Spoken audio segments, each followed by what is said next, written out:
नमस्कार दोस्तों, स्वागत है आप सभी का कोहली क्लासेज में। तो आज हम लोग देखेंगे क्लास 6 का जो ओल्ड एनसीईआरटी बुक है उससे हम लोग कंप्लीट करेंगे। चैप्टर नंबर फर्स्ट देखेंगे। इससे पहले हम लोग ने जो न्यू एनसीईआरटी बुक है उसे कंप्लीट कर चुके हैं, जिसमें टोटल 12 चैप्टर था जिसे कंप्लीट कर लिए हम लोग। तो आज हम लोग देखेंगे ये ओल्ड एनसीईआरटी का चैप्टर नंबर फर्स्ट आदि मानव की बहुत सा जो चैप्टर है जिसको स्किप कर दिया, मतलब हटा दिया गया था न्यू वाले बुक में, जबकि इससे क्वेश्चन बनते हैं, इसलिए हमें इसे भी देखना ज़रूरी है। और दृष्टि पब्लिकेशन का जो ये एनसीईआरटी सीरीज़ है हम लोग उस बुक से ये और सीरीज कर रहे हैं, वीडियो कर रहे हैं। तो चलिए स्टार्ट करते हैं। Question number first, chapter first है जो ओल्ड एनसीईआरटी का। क्वेश्चन नंबर फर्स्ट है, खाना बदोश मनुष्य के संदर्भ में निम्नलिखित कथनों पर विचार करें। आरंभ में लोग खाना बदोश थे। वे लोग अकेले रहने के बजाय समूह बनाकर रहते थे। आमतौर पर एक समूह में कुछ पुरुष, स्त्रियां तथा बच्चे होते थे। तो उपयुक्त में से कौन सा कथन सही है? केवल एक, केवल दो, केवल एक और दो, उपयुक्त सभी। तो इसका आंसर हो जाएगा उपयुक्त में से सभी। देखते हैं इसका व्याख्या। उपयुक्त सभी कथन सत्य है। आरंभ में लोग खानाबदोश थे, यानी वे भोजन और आश्रय की तलाश में झुंड बनाकर एक स्थान से दूसरे स्थान पर घूमते रहते थे। सुरक्षा की दृष्टि से अकेले रहने की बजाय समूह बनाकर रहना बेहतर था।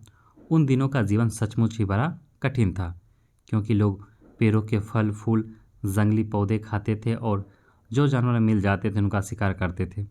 इसी कारण जब वे एक स्थान पर पाए जाने वाले अधिकांश पशुओं का शिकार कर लेते थे तो शिकार की खोज में उन्हें दूसरे स्थान पर जाना पड़ता था।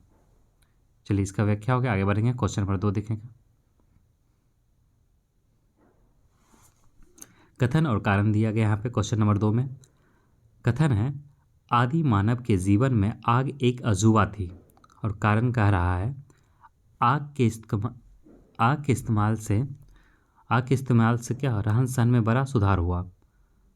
तो नीचे दिए गए कोड का प्रयोग करना। तो देखिए दोनों कथन सही दिया गया, लेकिन कथन जो है मतलब कारण जो है वो कथन का सही स्पष्टीकरण नहीं है, अर्थात इसका आंसर हो जाएगा बी, हो जाएगा आर। ए और आर दोनों सही है, परंतु आर जो है ए का सही स्पष्टीकरण नहीं है। इसका व्याख्या देख लेते हैं। आग की खोज संयोग से हुई थी। पत्थर के दो टुकड़ों को आपस में टकराने से एक चिंगारी उठी, और जब वह सूखी पत्तियों और टहनियों पर गिरी तो उनमें से आग निकली। आग आदि मानव के लिए एक अजूबा थी, परंतु आगे जाकर इसका अनेक कामों में इस्तेमाल किया गया और इसे रहन सहन में बड़ा सुधार हुआ। आग की खोज को हम एक महान खोज कह सकते हैं। ठीक है, नेक्स्ट देखेंगे। क्वेश्चन नंबर 3 देखेंगे। आदि मानव के द्वारा इस्तेमाल किए गए औजार एवं हथियार एवं इस प्रकार की कुछ अन्य चीज़ें उपमहाद्वीपीय के विविध भाग की नदियों में मिली है। ऐसे प्राप्त साक्ष्यों के संदर्भ में निम्नलिखित कथनों पर विचार कीजिए। एक बार फिर से क्वेश्चन पढ़ते हैं। आदि मानव के द्वारा इस्तेमाल किए गए औजार एवं हथियार एवं इस प्रकार की कुछ अन्य चीज़ें उपमहाद्वीप के विविध भागों की नदियों में मिली है। ऐसे प्राप्त साक्ष्यों के संदर्भ में निम्नलिखित कथनों पर विचार कीजिए। पहला, कश्मीर घाटी में जानवरों की हड्डियों से भी औजार और हथियार बनाए जाते थे। बिल्कुल सही है, आगे देखेंगे।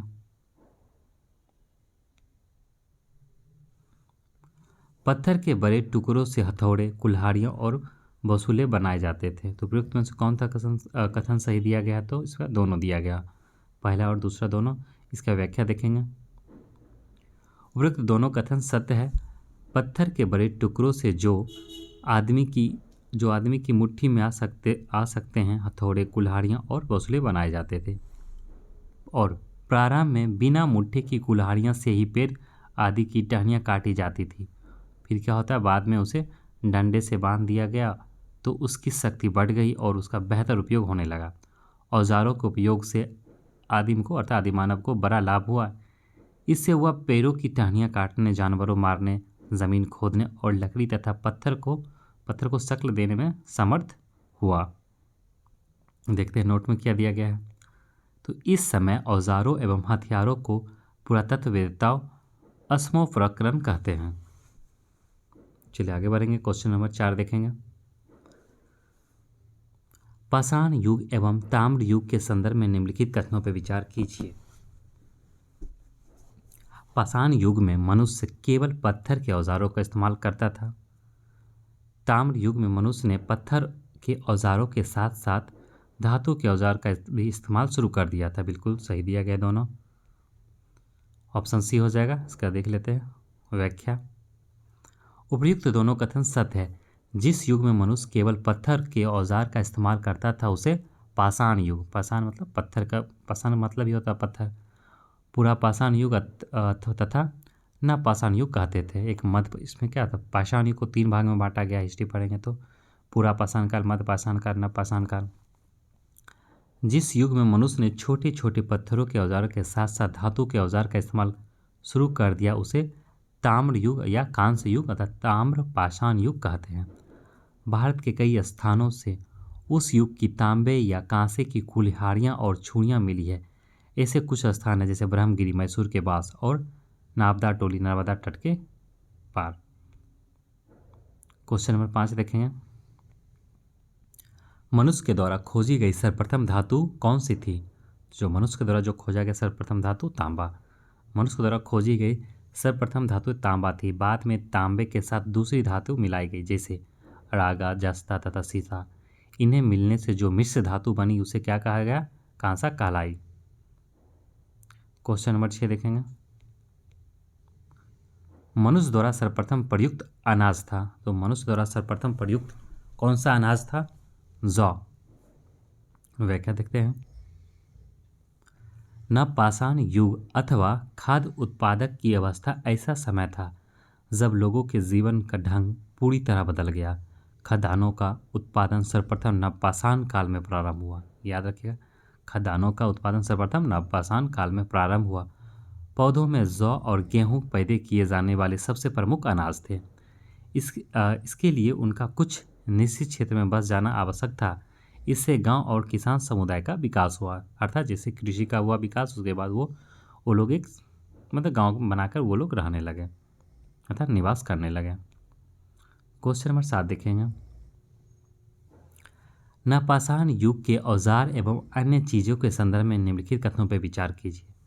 नवपाषाण युग के औजार एवं अन्य चीज़ के संदर्भ में विचार कीजिए। एक वजनदार डंडा जिसका इस्तेमाल ज़मीन खोदने के लिए किया जाता था। बिल्कुल सही है। कुल्हाड़ी का इस्तेमाल पेड़ को काटने छाँटने के लिए होता था।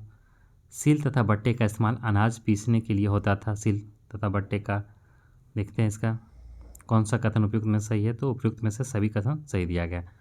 इसका व्याख्या देखेंगे हम लोग। एक वजनदार डंडा जिसका इस्तेमाल ज़मीन खोदने के लिए होता था। इस औजार में डंडे के ऊपरी हिस्से में एक गोलाकार पत्थर डाला जाता था और इसका दूसरा सिरा नुकीला होता था। नुकीले सिरे से ज़मीन में छेद बनाया जाता था जिससे बीज बोया जाता था। और फसल काटने के लिए हंसिया का इस्तेमाल अर्थात हंसुआ का इस्तेमाल होता था। लकड़ी के एक घुमावदार डंडे में पत्थर के छोटे छोटे धारदार चिपट फंसाकर यह औजार बनाया जाता था। ठीक है, नेक्स्ट देखेंगे। क्वेश्चन नंबर 8 कथन और कारण दिया गया है। कथन है ताम्रपाषाण युग के लोग आभूषण और सजावट के शौकीन थे। कारण कह रहा है स्त्रियां सीपियों तथा हड्डियों के आभूषण पहनती थी और बालों में सुंदर कंघियां लगाए रखती थी। तो कथन और कारण दोनों सही दिया गया है। इसका हो जाएगा ऑप्शन नंबर फर्स्ट हो जाएगा ए। देखते हैं इसका व्याख्या क्या दिया है।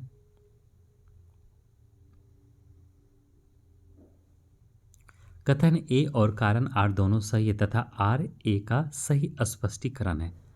ताम्र पाषाण युग के लोगों को अब जंगली जानवरों और खराब मौसम से कठोर संघर्ष नहीं करना पड़ता था, इसलिए अब आभूषण बनाने के लिए उनके पास समय था। अब कपड़े पशुओं की खाल, पेड़ की छाल और पत्ते के नहीं होते थे। उन्होंने कपास के पौधे की रुई से सूत काटने और कपड़ा बुनने की विधि खोज ली थी। अवकाश का समय खेल और मनोरंजन में व्यतीत होता था। क्वेश्चन नंबर 9 देखेंगे। 9 ताम्रपाषाण युग के समाज के संदर्भ में निम्नलिखित कथनों पर विचार कीजिए। ताम्रपाषाण युग के समाज के संदर्भ में निम्नलिखित कथनों पर विचार कीजिए।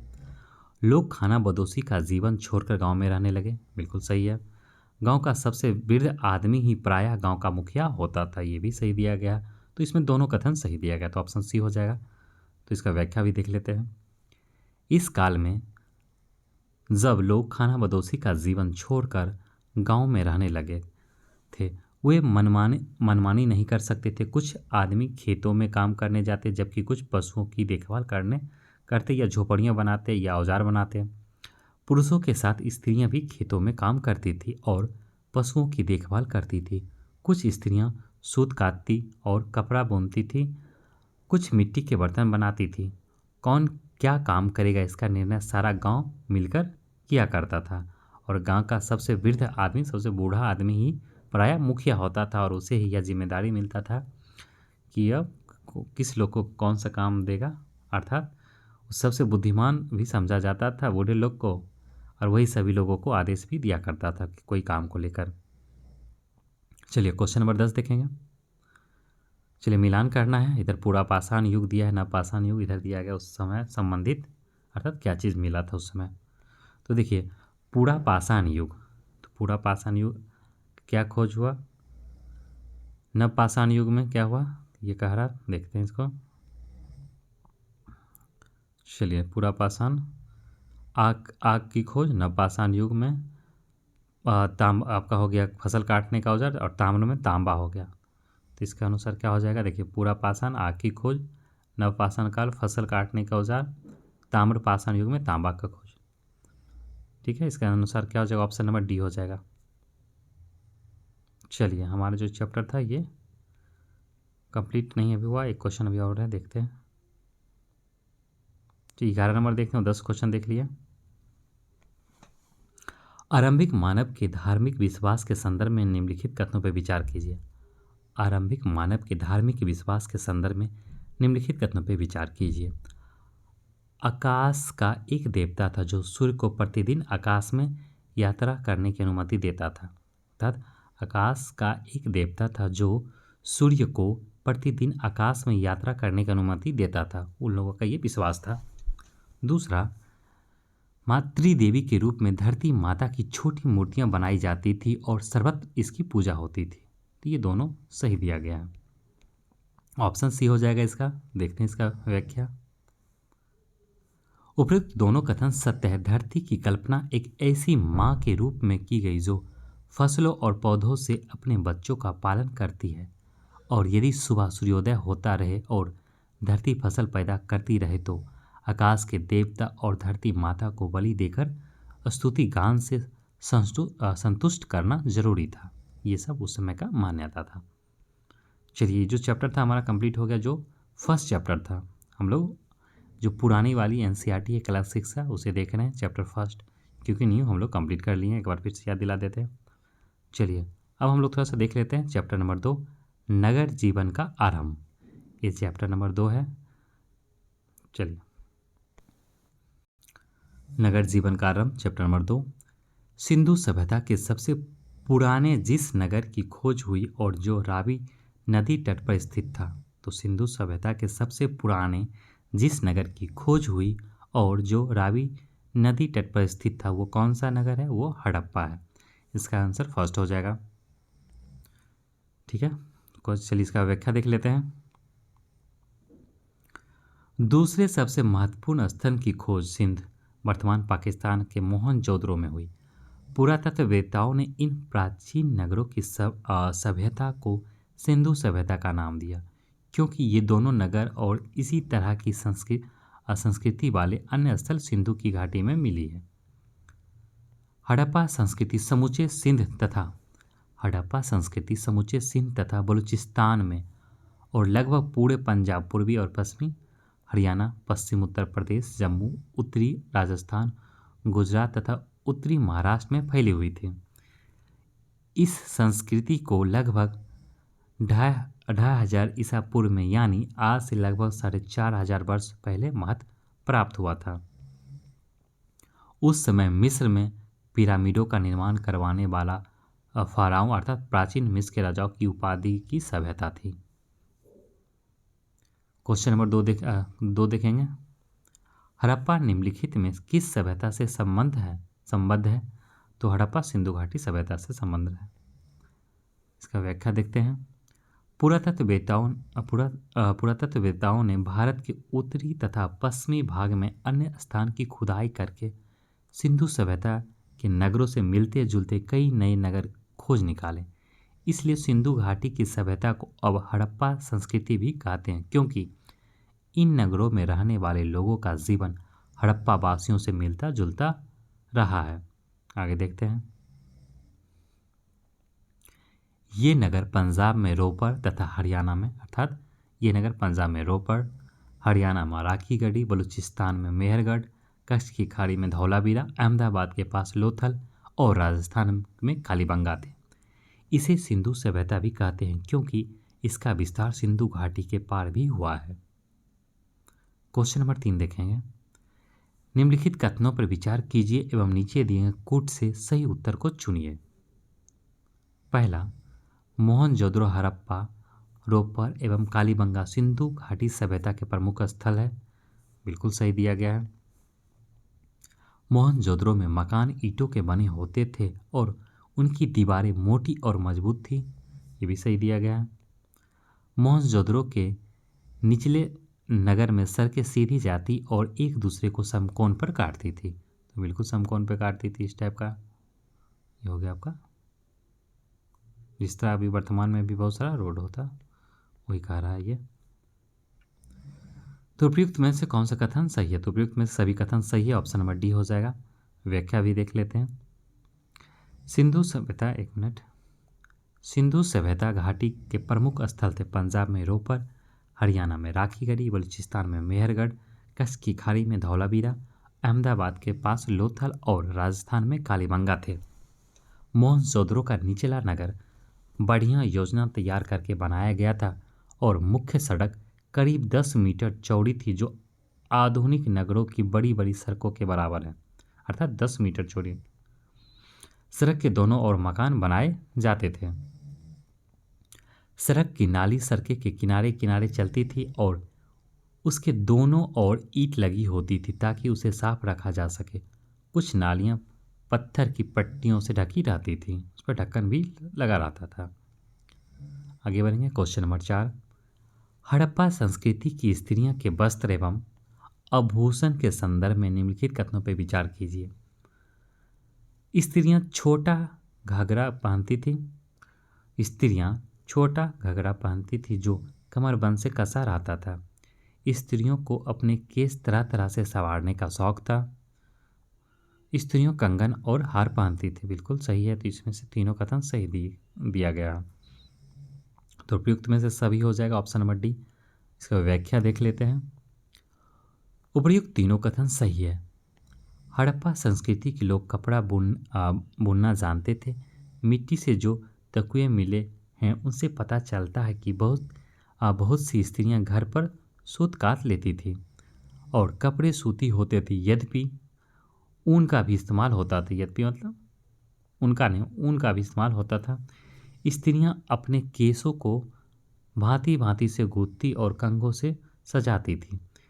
स्त्रियां और पुरुष दोनों को आभूषण पहनने का शौक था। आभूषण क्वार्ट्ज और सीप की गुड़िया के बने होते थे, परंतु अमीरों के लिए ये सोने और चांदी के बनाए जाते थे। ठीक है। क्वेश्चन नंबर हम लोग 4 देख लिए। Next question number 5। Question number 5 है, मोहनजोदड़ो से प्राप्त मुहरों के संदर्भ में निम्नलिखित कथनों पर विचार कीजिए। जहाँ से मुहर मिले हैं उसके बारे में। ये स्टेलाटाइट या पत्थर की बनी चपटी आयताकार मुहर होती थी। सही दिया गया। मुहर के एक तरफ सांड या एक सिंह वाला पशु या एक हाथी या किसी दृश्य की आकृति होती थी। तो कौन सा कथन सही दिया गया? तो इसमें से दोनों कथन सही दिया गया। उपयुक्त दोनों कथन सही है। मुहरों पर बनी आकृति के ऊपर चित्र संकेतों की पंक्ति है।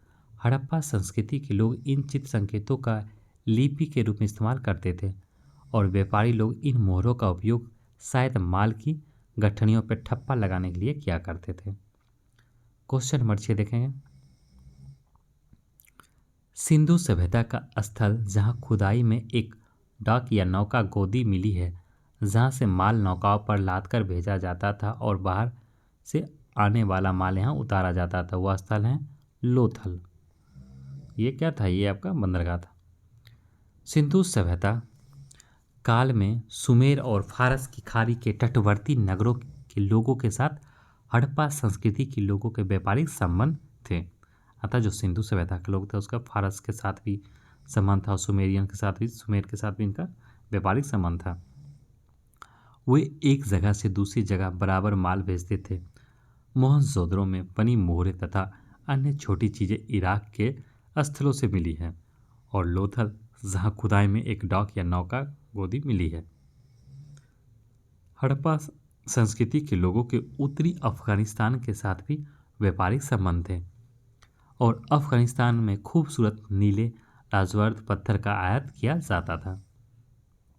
चलिए, तो हम लोग का कंप्लीट हो गया जो ओल्ड एनसीईआरटी से क्लासिक्स का 2 चैप्टर हम लोग कंप्लीट कर लिए हैं। तो नेक्स्ट वीडियो हम लोग देखेंगे चैप्टर नंबर 3 और 4, क्योंकि ज़्यादा वीडियो को लेंदी नहीं बनाना है। ठीक है, अगर आप लोग इस चैनल पर नए हैं तो जरूर चैनल को सब्सक्राइब कर लें, वीडियो को लाइक भी करें। चलिए, और कमेंट भी करें, कुछ आपका सजेशन हो तो। मिलते हैं हम लोग नेक्स्ट वीडियो में, तब तक के लिए धन्यवाद।